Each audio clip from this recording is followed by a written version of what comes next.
Olá, amados, paz bem, eu sou Melquisedeque e estou aqui para os comentários da lição desta semana. Lições bíblicas da editora CPAD Classe de Jovens, nossa penúltima lição do nosso primeiro trimestre de 2021. A lição de hoje é a lição de número 12, como eu já disse, a nossa penúltima lição, com o tema Jesus vence a morte. Como você sabe, nós estamos estudando o Evangelho segundo escreveu João. E a lição de hoje nós iremos falar sobre a ressurreição de Jesus e elementos pertinentes a este episódio. Lembrando que o ebedemfoco.com disponibiliza para você uma série de conteúdos gratuitos. Você tem aula em vídeo, aula em áudio, curso para educadores cristãos e aula em PDF. Todo esse conteúdo é gratuito, você acessa www.ebedemfoco.com e confira. Além disso, o ebedemfoco.com também disponibiliza para você uma série de conteúdos premium para você que é assinante. Os slides em PowerPoint, slides coloridos e editáveis para você fazer as mudanças que melhor atende a sua necessidade na sua aula. Nós temos também estudos e sermões em PDF, curso básico em teologia e cursos diversos. Acesse www.ebedemfoco.com, seja assinante do ebedemfoco.com e você terá acesso a todo esse conteúdo para uma aula de excelência. Você também pode receber subsídios gratuitos pelo WhatsApp. Salve esse número e envie uma mensagem com seu nome e sobrenome, que o ebedemfoco.com estará retornando para você. O contato é 94DDD, não esqueça, 94 984092869. Muito bem. O texto principal da nossa lição se encontra no Evangelho de João, capítulo 20, verso 17. Diz assim: Disse-lhe Jesus: Não me detenhas, porque ainda não subi para meu Pai. Mas vai para meus irmãos e diz-lhes que eu subo para meu Pai e vosso Pai, meu Deus e vosso Deus. Esta fala de Jesus foi no momento do encontro com as mulheres, ali na porta do sepulcro, aonde ele havia sido sepultado. O resumo da lição: João descortina a revelação de Jesus como Deus e o que isso representa para a nossa redenção.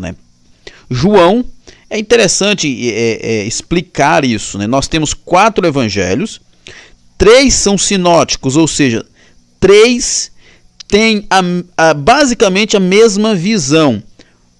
Relata o ministério de Jesus dentro de perspectivas mais ou menos parecidas, perspectivas mesmo dos acontecimentos, num sentido mais cronológico.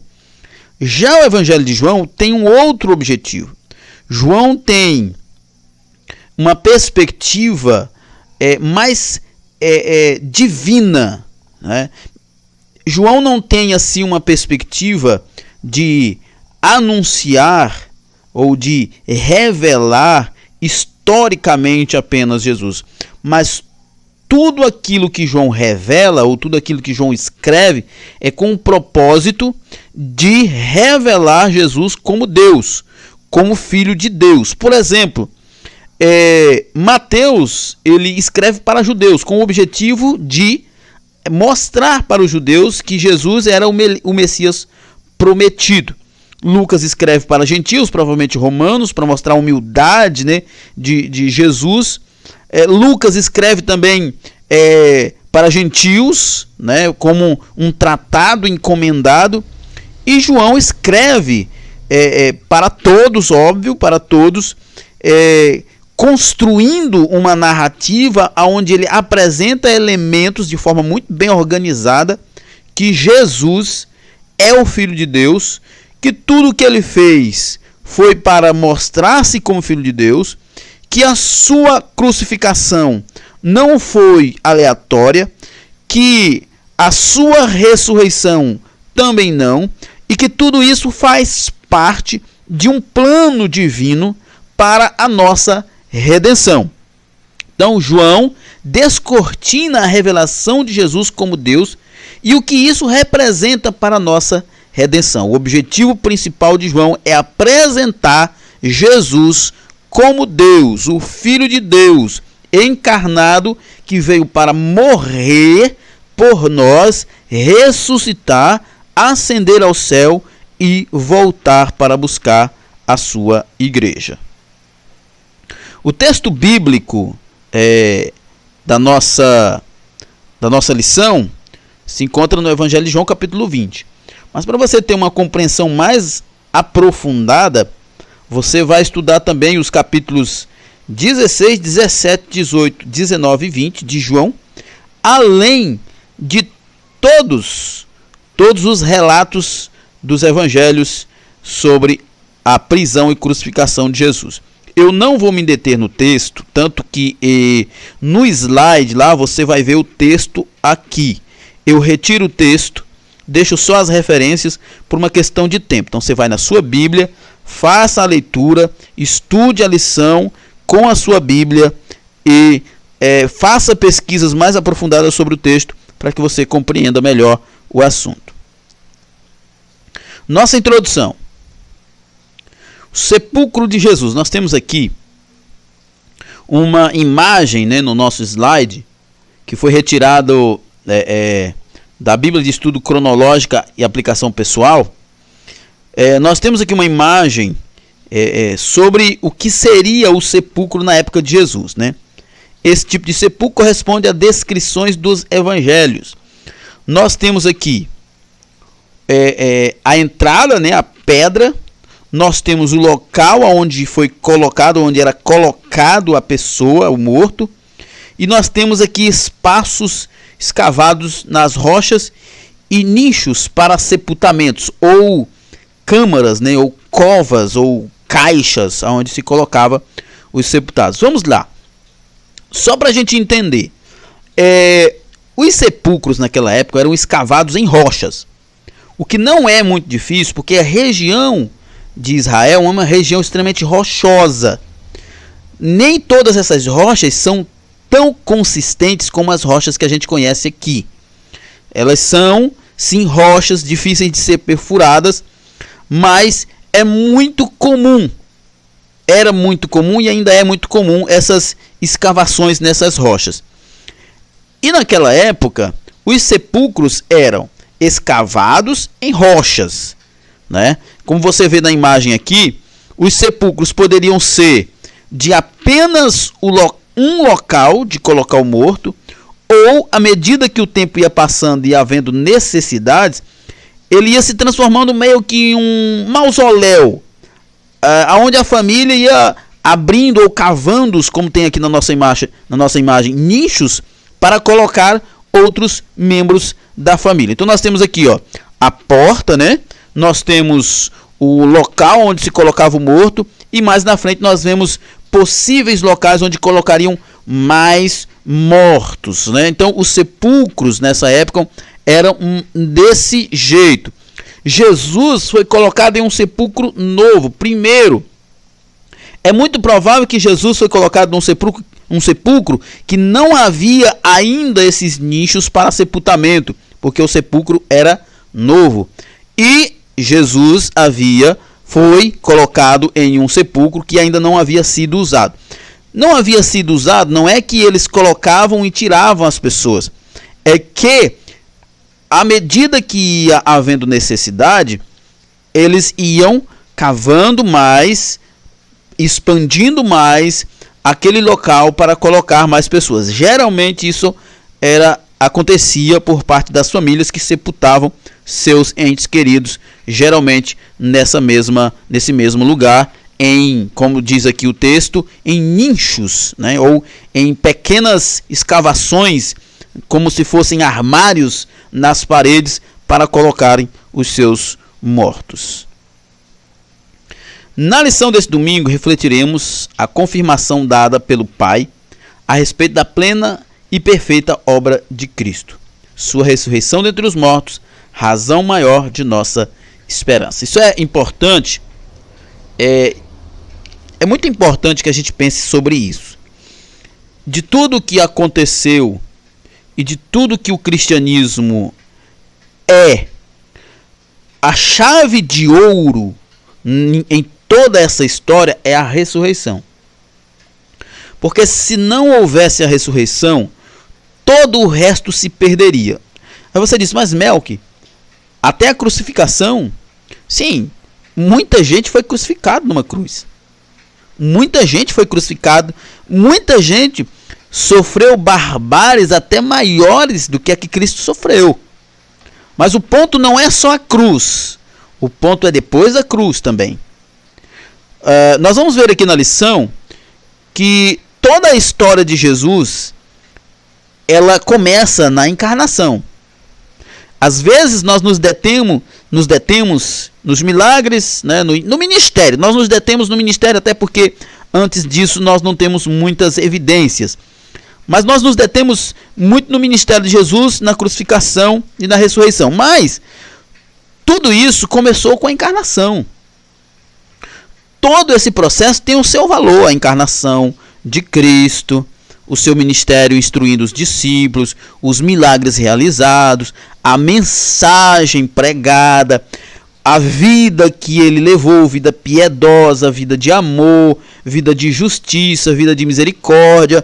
Tudo isso é relevante e faz parte de um contexto da história de Jesus. Aí nós temos a prisão, os açoites, os cravos, a coroa de espinho, nós temos a própria cruz, nós temos o sepultamento.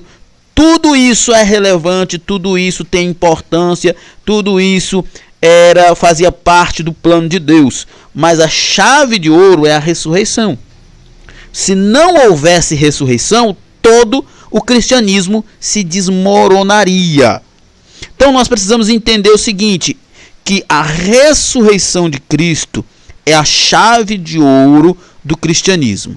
É onde Deus fecha toda essa história, comprovando que tudo o que aconteceu anteriormente é verdadeiro, divino e apropriado para nós, mas tudo aquilo que ele fez se perderia se não houvesse ressurreição. O cristianismo não se sustentaria se não houvesse ressurreição. Isso é só para você entender o quão importante é a ressurreição de Cristo e o quão nós devemos meditar sobre isso, coisa que pouco fazemos. A conclusão do ministério de Jesus na Terra. Primeiro tópico. O lava-pés. Novamente, João apresenta informações importantíssimas do ministério de Jesus, não encontradas nos outros evangelhos, né, os evangelhos sinóticos. Uma delas é o ato de lavar os pés dos discípulos na ceia da última Páscoa, né? O lava-pés é um momento muito importante que estranhamente não é refletido, não é apresentado pelos outros apóstolos, né, pelos outros evangelistas, mas João faz questão de apresentá-lo. E é óbvio que dentro do contexto da apresentação desse momento do lava-pés, João também traz a ideia, o significado desse ato. Uma extraordinária lição de humildade, de valor simbólico, pedagógico e inspirador, embora não represente a instituição de uma prática. Ou seja, Jesus não estava instituindo que todos os irmãos devem lavar os pés uns dos outros. Essa era uma prática recorrente em Israel. Entretanto, era uma prática que era realizada por pessoas específicas, crianças, mulheres e escravos, que geralmente eram pessoas consideradas de pouca significação. A mulher, naquela cultura, que é importante a gente falar sobre isso, não é a Bíblia que diz que a mulher é insignificante. A Bíblia relata uma cultura que dizia, uma cultura maligna, uma cultura errada, que dizia que a mulher era significante. Não é a Bíblia que fala que crianças são insignificantes. A Bíblia fala de uma cultura que não considerava as crianças. Não é a Bíblia que diz que escravos ou que uma pessoa pode ser escravizada e seja um ser que deve ser subjugado. Não, a Bíblia relata fatos de um contexto histórico de uma sociedade que praticava isso. E em muitos lugares nós vemos a Bíblia recriminar isso. E nesse contexto, nós temos Jesus lavando os pés dos discípulos. Como eu já disse, o comentarista também nos exorta aqui, que Jesus não estava instituindo uma prática. O que chama muita atenção é que este ato era um ato praticado corriqueiramente, mas por pessoas que não eram bem vistas na sociedade. Uma pessoa, mesmo um homem comum, não faria isso. Muito menos alguém que se dizia mestre. Muito menos alguém que tinha seguidores. Ele jamais faria isso, porque seria um escândalo para as outras pessoas. Mas Jesus justamente fez. Ele lavou os pés dos seus discípulos. E aqui nós temos estas lições extraordinárias de humildade, né? Onde Jesus está nos dizendo que no seu reino o grande é aquele que serve, o grande é aquele que se humilha, o grande é aquele que está à disposição do outro e não esperando algo do outro. Jesus estava demonstrando aos discípulos o dever que tinham de servir com atitude humildes, não se prevalecendo jamais de suas posições como líderes espirituais. Isso aqui é um problema sério, né? Especialmente no cristianismo moderno, onde os pastores evangélicos, e não só os pastores, a Igreja Católica também tem essa perspectiva de que o líder, né, no caso da Igreja Católica, o padre, nas igrejas evangélicas, os pastores, e outras igrejas que adotam outro tipo de nomenclatura, como apóstolos, bispos e anciões e assim por diante. O que aconteceu? Eles transformaram estes novos líderes numa espécie de líderes do judaísmo, não de líderes do cristianismo. Por esta razão, eles buscam de forma constante este reconhecimento como líderes, como os sacerdotes faziam e os reis faziam no Velho Testamento, o que não tem nada, absolutamente nada a ver com o Novo Testamento. No Novo Testamento, pastor não é sacerdote, padre não é sacerdote, todo cristão é sacerdote e o sumo sacerdote é Jesus. O sacerdócio do Novo Testamento é um sacerdócio universal, é um sacerdócio da igreja, é um sacerdócio do corpo de Cristo, não é um sacerdócio de um líder como no Velho Testamento. Se Jesus, sendo Senhor, se sujeitou a práticas tão humildes como o lava-pés, os discípulos deveriam viver de forma semelhante. No verdadeiro cristianismo não há lugar para orgulho e prepotência. No reino de Cristo não há lugar para pessoas arrogantes. Não há lugar para estrelas. Não há lugar para famosos. Não há lugar para pessoas de classe superior, porque no reino de Cristo o maior, isso é extraordinário, viu? Isso é extraordinário. No reino de Cristo o maior serve o menor. Foi isso que ele fez, lavando os pés dos seus discípulos. As últimas instruções. João passa a relatar dois momentos do ministério de Jesus que não tem caráter público, né? Que no primeiro fala com os discípulos, no segundo fala com o Pai, especialmente no Getsêmani. Em seguida, entrega-se à prisão, julgamento e morte, né? João 18 e 19. Depois de predizer a traição que sofreria, Jesus transmite suas últimas instruções aos seus discípulos, né? Ele sabia, né, do que iria acontecer, mas ele não permite que isso aconteça sem que antes passasse instruções para os seus discípulos, porque o objetivo sempre foi que a missão continuasse. Fala abertamente de sua partida, volta a declarar-se igual ao Pai e anuncia a vinda do Espírito Santo. Aliás, é de uma riqueza extraordinária a revelação que Jesus faz sobre a missão do Consolador nos capítulos 14, 15 e 16, né? Qual é a função do Espírito Santo? que aliás é uma coisa que a gente precisa sempre refletir, especialmente no contexto assembleiano, no contexto pentecostal. Qual é a função do Espírito Santo?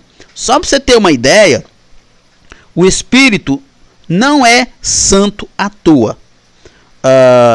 Ele é Espírito porque ele é Espírito. Ele não é encarnado, né? E santo porque a sua principal obra é santificar. A principal obra do Espírito Santo, do Consolador, é santificar. A riqueza da doutrina de João também se vê, portanto, na área da doutrina bíblica do Espírito Santo. Depois de anunciar o batismo no Espírito Santo e de mostrar Jesus prometendo o fluir desse Espírito como rios de água viva, o evangelista detalha seu agir na dispensação da graça. O papel do Espírito Santo, vamos lá. Os registros de João sobre a missão do Espírito Santo são fundamentais para que em conjunto com Atos e as epístolas paulinas especialmente, compreendamos como ele age em nós e por nós nestes dias. O Espírito da verdade não apenas habita com os discípulos, mas estaria neles, o que se cumpriu após a ressurreição de Cristo. Trata-se de uma morada permanente em todos os regenerados. O apóstolo Paulo diz que nós somos templos do Espírito Santo. E aqui o comentarista faz questão de lembrar que o Espírito é Espírito da verdade. O Espírito é Espírito de Cristo, é Espírito Santo, é Espírito da verdade. Quem tem o Espírito Santo serve a Cristo. Quem tem o Espírito Santo vive na verdade. Quem tem o Espírito Santo é santo. O Espírito Santo tem como missão nos ensinar todas as coisas pertinentes ao reino de Deus. Ele testifica de Cristo e o glorifica.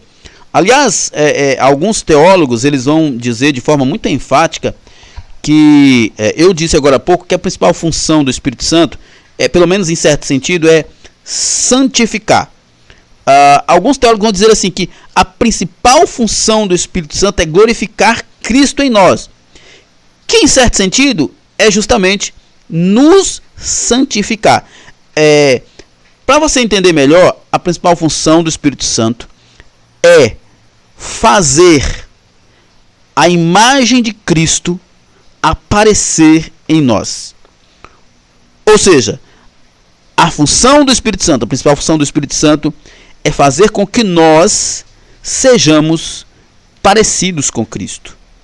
A função do Espírito Santo é fazer a imagem de Cristo refletir em nós, é glorificá-lo em nós, é fazê-lo ser visto em nós, ou através de nós. Ou seja, a função do Espírito Santo é glorificar a Cristo e que o mundo possa ver isso através de nós. É dele o exclusivo papel de convencer o mundo do pecado, da justiça e do juízo, ou seja, não há como alguém ser salvo por um mero assentimento mental da doutrina cristã. Precisa haver essa obra do Espírito Santo. Então, isso é muito importante. É muito importante. Quem opera em nós toda a obra santificadora, toda a obra de poder, de caráter, quem opera isso é o Espírito Santo. É óbvio, né, que isso tem que ficar bem claro, que nós, nos relacionando com o Espírito Santo, nós vamos ver estas obras, né, estes frutos, ou este fruto, como diz Paulo em Gálatas, vamos ver este fruto em nossas vidas. Mas este fruto não é mérito nosso, não é resultado da nossa força, não é resultado do quanto oramos, não é resultado do quanto lemos a Bíblia, não é resultado do quanto nós ofertamos, não é resultado de nada que a gente faça, por melhor que seja. Na verdade, tudo o que nós fazemos de bom é resultado da operação do Espírito Santo. É óbvio que isso se reflete no nosso dia a dia, como o transformar da nossa vida como o nosso assemelhar cada vez mais a Cristo, como o nosso viver em santidade, na prática da justiça, na prática da verdade e assim por diante. Mas a Bíblia nos diz bem claramente em Efésios 2:8 que nós somos salvos pela graça por meio da fé. Isso não vem de vós, é dom de Deus. Não vem de obras para que ninguém se glorie. No verso 10, nesse mesmo capítulo 2, diz que nós somos criados em Cristo por Deus para viver boas obras. Ou seja, o verdadeiro salvo, o Espírito Santo, realiza nele obras maravilhosas que glorificam o Pai. Para não sermos enganados por filosofias ou doutrinas estranhas, precisamos viver em comunhão permanente com o Espírito Santo, especialmente nesses últimos dias, quando aumenta a apostasia. E também é importante a gente lembrar que o Espírito Santo é uma pessoa. Muita gente tem dificuldade com relação à doutrina da Trindade. É óbvio que explicar a doutrina da Trindade é algo que eu, pelo menos na minha perspectiva, é impossível.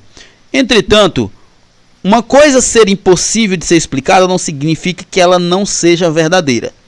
Uma coisa paradoxal não significa que ela seja contraditória. Então, numa perspectiva divina, eu creio na Trindade, eu creio que o Pai é um, que o Filho é um, que o Espírito Santo é uma pessoa e eles são Deus. Segundo tópico, prisão e crucificação de Jesus. É chegada a hora. Depois de tantas ameaças e investidas dos judeus, estava chegando a hora de Jesus se entregar à crucificação. Que fique bem claro que ele se entregou. Ele não foi preso contra a sua vontade. Ele não morreu contra a sua vontade. Aliás, isso é uma coisa que deve estar muito claro na mente dos cristãos. Jesus não foi preso contra a sua vontade. Ele não morreu contra a sua vontade. Ele não foi para a cruz contra a sua vontade. Ele se entregou. Aí você pergunta, mas Melk, por que ele sofreu? Quando ele estava no Getsemane, Lucas diz que o seu suor transformou-se em grandes gotas de sangue por causa da pressão que ele sentia. Ele se sentiu amargurado. Ele próprio diz que a sua alma estava amargurada a ponto de desesperar. Por que ele sofreu? É óbvio, como homem ele sabia da dor que seria a crucificação, ele estava consciente disso. E como Deus, ele estava recebendo a ira do Pai sobre ele. Ele estava recebendo os nossos pecados. Então, é mais que compreensível que houvesse toda essa tensão por parte de Jesus em relação a tudo isso. Mas, de modo algum, a sua vida foi tirada dele sem que ele consentisse. Muito pelo contrário, quando ele estava diante de Pilatos, Pilatos disse para ele: tu não sabes que eu tenho poder para tirar a tua vida e dar a tua vida? E ele disse para ele assim: não teria se do alto não te fosse dado. Em outro momento, registrado pelo próprio João, Jesus disse que ninguém tirava a sua vida, ele mesmo dava. Tinha poder para dar e tinha poder para tomá-la novamente. Nada do que aconteceu estava fora do propósito divino. Nada do que aconteceu estava fora do conhecimento e consentimento de Jesus. Estava seguro de que em tudo havia glorificado aquele que o enviara, consumando a obra que lhe dera a fazer. Agora pede pelos discípulos para que fossem livres do mal, não somente aqueles discípulos, mas todos quantos viessem a crer nele e se tornassem seus discípulos. Jesus, quando entende, que está chegando o momento, ele intercede por seus discípulos e ele faz aquela oração sacerdotal pedindo ao Pai que protegesse os seus discípulos. Ele não pede ao Pai que tire os discípulos do mundo, mas que os livre do mal. No Getsemane, no sopé do Monte das Oliveiras, havia um horto, ou seja, um jardim chamado Getsemane ou Getsemane. Jesus tinha por costume ir àquele lugar quando estava em Jerusalém, e assim o fez também na noite que seria preso. É interessante, Jardim do Getsemane, jardim do Getsemane, ou a palavra Getsemane significa prensa, de molher azeitonas, né, de espremer a azeitona, né, a oliveira verdadeira estava ali próximo, né, ou perto de ser exprimida até a última gota do seu sangue para lavar a nossa vida, lavar a nossa alma, libertar-nos, purificar-nos de todo o pecado. Os evangelhos sinóticos narram com mais detalhes esses momentos tão cruciantes de Jesus, né? Mateus, Marcos e Lucas, como eu já falei lá atrás. Mateus conta que ele foi ali orar, levando consigo Pedro, Tiago e João. Registram sua tristeza, profunda angústia, enquanto Lucas, o médico, especifica que seu suor tornou-se em grandes gotas de sangue que corria até o chão. Foi ali que Jesus, mais uma vez e de forma definitiva, entregou-se à vontade do Pai, a despeito de tudo o que enfrentaria nas últimas horas. Ele ora ao Pai, né, como eu falei agora há pouco. Apesar de, sendo ele quem era, ele passou por pressões, por tudo o que aquilo envolvia. Tanto é que ele, inclusive, orou ao Pai: se for possível, passa de mim esse cálice. Contudo, não seja feita a minha vontade, mas a tua. Graças a Deus por isso, porque fazendo a vontade do Pai, Cristo morreu por nós para que nós pudéssemos viver. Preso e crucificado.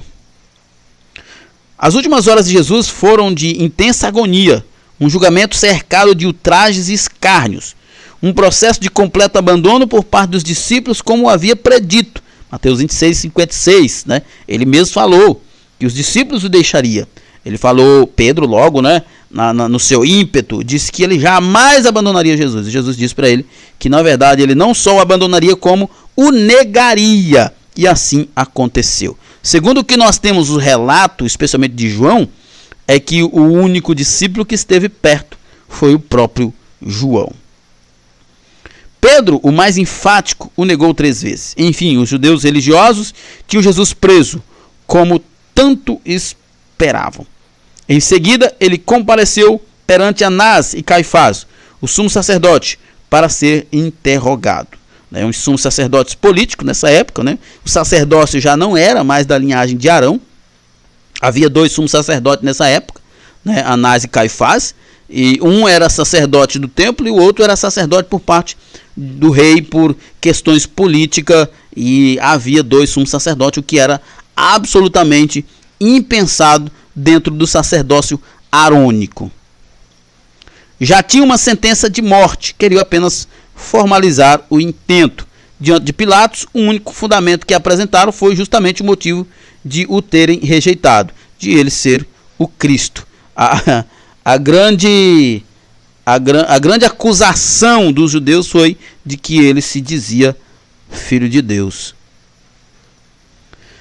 Com isso, aquela geração de judeus estava declarando de forma cabal a completa rejeição do Filho de Deus. Preferiram a soltura de um criminoso Barrabás e exigiram a morte de Jesus. Eles estavam rejeitando a vida. Terceiro tópico, ele venceu a morte. O curso da vitória. O ápice da vitória de Cristo é sem dúvida o fato de, no terceiro dia, ter ressurgido dentre os mortos. Essa vitória decorreu de todo um processo de obediência e entrega, que começou com a sua decisão de submeter-se à encarnação, como nós vemos em Filipenses 2, 6 e 8.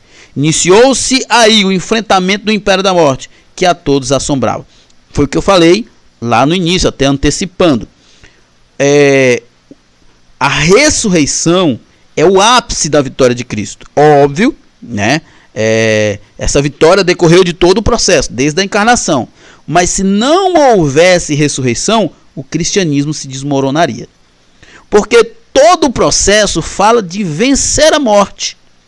Por que Jesus morreu por nós? Para que nós não morrêssemos. E como é que ele poderia nos dar a vida se ele mesmo não conseguiria ter vida? A única forma de provar e de ter poder para nos dar a vida era vencendo a morte. E como que ele venceria a morte? Era morrendo e retornando à vida pelo poder de Deus, que foi que aconteceu.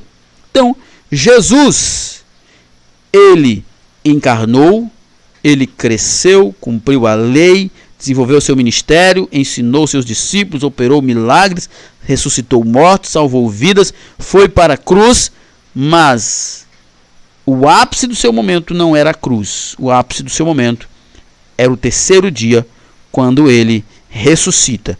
E uma vez que ele ali ressuscita, ele não só ressuscita, mas ele vence a morte e dá vida a todos nós. E o que ele disse lá no capítulo 11, quando ressuscitou Lázaro, ele disse: aquele que crê em mim, ainda que esteja morto, reviverá.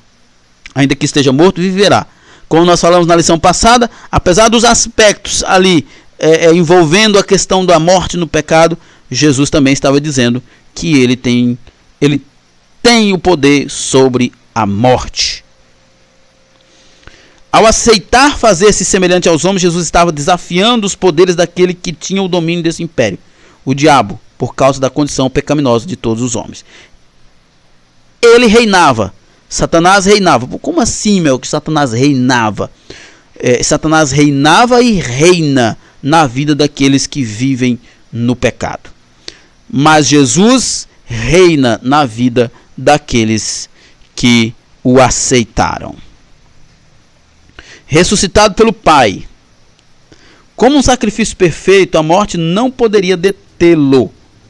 Quando as mulheres chegaram ao sepulcro no primeiro dia da semana, já encontraram o sepulcro vazio. O tempo da encarnação foi o tempo de Deus. O tempo do ministério foi o tempo de Deus. O tempo da morte foi o tempo de Deus. E o tempo do sepulcro, ou o tempo da ressurreição, também foi o tempo de Deus. Nem um dia a mais, nem a menos. No terceiro dia, na contagem judaica, domingo pela manhã, as mulheres foram até o sepulcro, mas ele estava vazio. Ele estava vazio, porque o Filho de Deus havia vencido a morte. Jesus não estava mais ali, e agora, todas as vezes que aparece, já está em corpo glorificado, sem qualquer limitação física. A morte nunca teve poder sobre Jesus como Deus, e agora também não teria poder sobre o seu corpo humano, porque ressuscitado, ele agora é glorificado. O valor da ressurreição. A pregação da ressurreição de Cristo foi a mensagem principal dos crentes primitivos, justamente porque esse fato é a razão maior de nossa esperança. Por isso que eu tenho dito até agora, eu estou dizendo, que a crucificação é o ápice, a crucificação é o momento mais importante, é a mensagem mais importante do cristianismo, porque se Jesus não ressuscitou, Paulo diz isso em 1 Coríntios 15, se Jesus não ressuscitou, então é vã toda a nossa fé. Paulo diz que se Jesus não ressuscitou, tudo que nós fazemos é inútil, porque todas as coisas se concretizam a partir da ressurreição de Cristo. E por causa disso, a principal mensagem da igreja primitiva foi: Jesus morreu por nós, mas ao terceiro dia ressuscitou. Esta mensagem estaria incompleta se não falasse da sua vitória no sepulcro. Paulo prega sobre a ressurreição, invocando justamente o fato de Jesus ter ressurgido dentre os mortos. 1 Coríntios 15 é algo extraordinário, você pode estudá-lo. O valor da ressurreição de Cristo, portanto, é fundamental. É o fundamento maior da nossa fé e esperança, e no que consiste o poder da nossa pregação. Estou ficando até redundante em repetir, porque é isso mesmo. Se não houvesse ressurreição, Paulo diz na 1 Coríntios que todo o resto é vão, tudo é perda de tempo.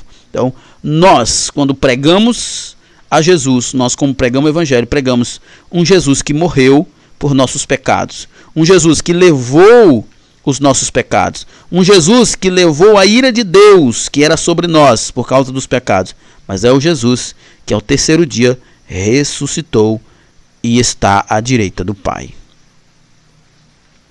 Além de apontar para um futuro de glória, a ressurreição de Jesus tem também um elevado e indispensável valor em nosso presente, que é de dar sentido e propósito à nossa vida, tirando-nos da miserabilidade de uma existência meramente terrena e banal. 1 Coríntios 15:19 diz: se esperarmos em Cristo, somente nessa vida somos os mais miseráveis de todos os homens.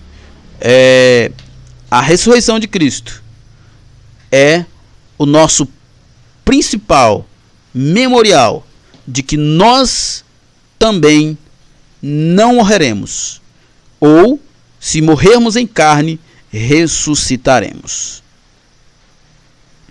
Nossa conclusão: a vitória de Jesus sobre a morte foi o ápice de sua obra redentora. Pelo poder de sua ressurreição, fomos vivificados e temos vida espiritual, pois ele nos gerou de novo para uma viva esperança, conforme Efésios 2:1 e 2. E vos vivificou, estando vós mortos em ofensas e pecados, em que noutro tempo andaste, segundo o curso deste mundo, segundo o príncipe das potestades do ar, do espírito que agora opera nos filhos da desobediência. É uma mensagem extraordinária quando nós lembramos que Jesus morreu para vencer. Com a sua morte, ele venceu a morte por ter ressuscitado. Muito bem, chegamos ao final de mais um comentário. Que Deus em Cristo nos abençoe e até a próxima. Paz e bem a todos.